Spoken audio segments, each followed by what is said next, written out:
சென்னை பெருங்குடி குப்பை கொட்டும் வளாகத்தில் பயோமைனிங் முறையில் திடக்கழிவுகள் அகற்றும் பணியானது 2022ஆம் ஆண்டு முதல் நடைபெற்று வருகிறது. இதுவரை 6 தொகுப்புகளாக 25.30 லட்சம் மெட்ரிக் டன் திடக்கழிவுகள் அகற்றப்பட்டுள்ளன.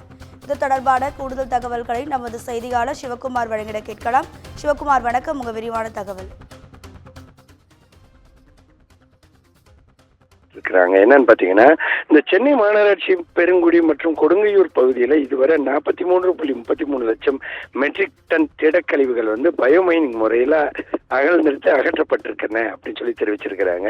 அதாவது சென்னை மாநகராட்சி பகுதியில் இருக்கிற திடக்கழிவு மேலாண்மை பணிகள் சிறப்பாக செயல்படுத்தப்பட்டு வருது.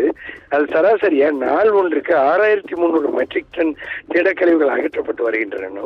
பல கிலோமீட்டர் பரப்பளவு உள்ள இந்த சென்னை பெருநகர மாநகராட்சி பகுதி ஏறத்தாழ 1 கோடி மக்கள் வசித்து வர்றாங்க அப்படின்னு குறிப்பிட்டிருக்கிறாங்க.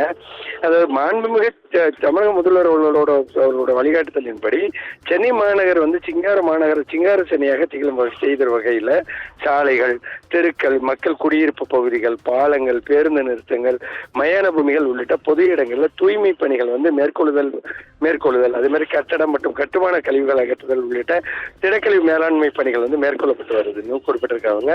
மண்டலம் 1 முதல் 8 வரையிலான கொடுங்கையூர் குப்பை கொட்டும் வளாகத்திலையும், மண்டலம் 9 முதல் 15 வரை உள்ள பெருங்குடியில் உள்ள குப்பை கொட்டும் வளாகத்திலையும் திடக்கழிவுகள் பல்லாண்டு காலமாக கொட்டப்பட்டு வந்தன.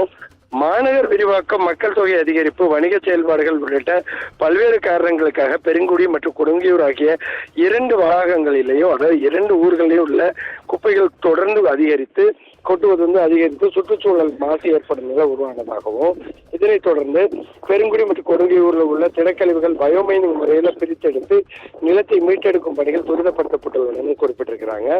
பெருங்குடி குப்பை கொட்டு வளாகத்துல 250 ஏக்கர் பரப்பளவு உள்ளது. இதுல அதே அளவுக்கு ஏக்கர்ல உள்ள திடக்கழிவுகள் கொட்டப்பட்டு வந்தது. இதுல 27.5 லட்சம் லிட்டர் மெட்ரிக் டன் அளவில் திடக்கழிவுகள் உள்ளதுன்னு கணக்கிடப்பட்டதாகவும், இந்த திடக்கழிவுகள்ல பயோலைனிங் முறையில அகற்றி நிலத்தினை மீட்டெடுக்க ரூபாய் 360.65 கோடி மதிப்பீட்டுல பணிகள் மேற்கொள்ளப்பட்டதும், இதற்காக 6 தொகுப்புகள் மூலமா ஒப்பந்தம் பயோமைனிங் முறையில திடக்கழிவுகள் அகழ்ந்தெடுத்து மற்றும் அகற்றும் பணிகள் 2022 முதல் தற்போது வரை தீவிரமாக நடைபெற்று வருகின்றன குறிப்பிட்டிருக்காங்க. இதுல 3 தொகுப்புகள்ல 15.57 லட்சம் மெட்ரிக் டன் திடக்கழிவுகளும், இதர 3 தொகுப்புகளை 9.73 லட்சம் மெட்ரிக் டன் திடக்கழிவுகளும், மொத்தம் 26.30 லட்சம் மெட்ரிக் டன் திடக்கழிவுகள் அகற்றப்பட்டிருக்கின்றன. 94.29 ஏக்கர் நிலம் மீட்டெடுக்கப்பட்டுள்ளதுன்னு குறிப்பிட்டிருக்காங்க. இதர திடக்கழிவுகள் பயோலைனிங் முறையில இந்த ஆண்டு இறுதிக்குள் அகற்றிடவும் நடவடிக்கை எடுக்க மேற்கொள்ளப்பட்டுள்ளதுன்னு குறிப்பிட்டிருக்கிறாங்க.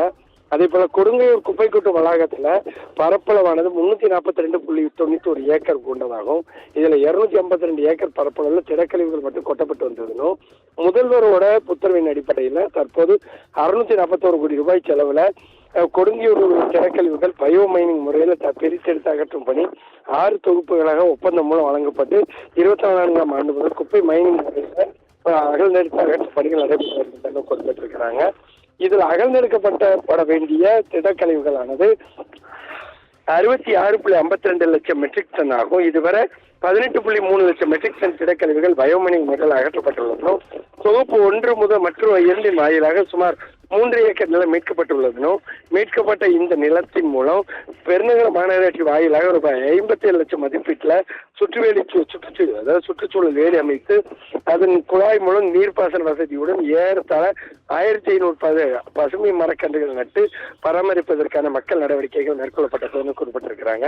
இவ்வாறாக பெருங்குடி மற்றும் கொடுங்கையூர் உள்ள குப்பை கொட்டும் வளாகத்திலிருந்து இதுவரை 43.33 லட்சம் மெட்ரிக் டன் திடக்கழிவுகள் பயோமைனிங் முறையில் அகற்றப்பட்டு அதே மாதிரி 97.29 ஏக்கர் நிலம் மீட்டெடுக்கப்பட்டுள்ளதும், இதன் காரணமாக இப்பகுதியில் சுற்றுச்சூழல் மாசுபாடு குறைந்து மக்கள் நலன் பாதுகாக்கப்பட்டு வருகிறது அப்படின்னு சொல்லி தற்போது அறிக்கை வெளியிட்டிருக்கிறாங்க. ராதிகா,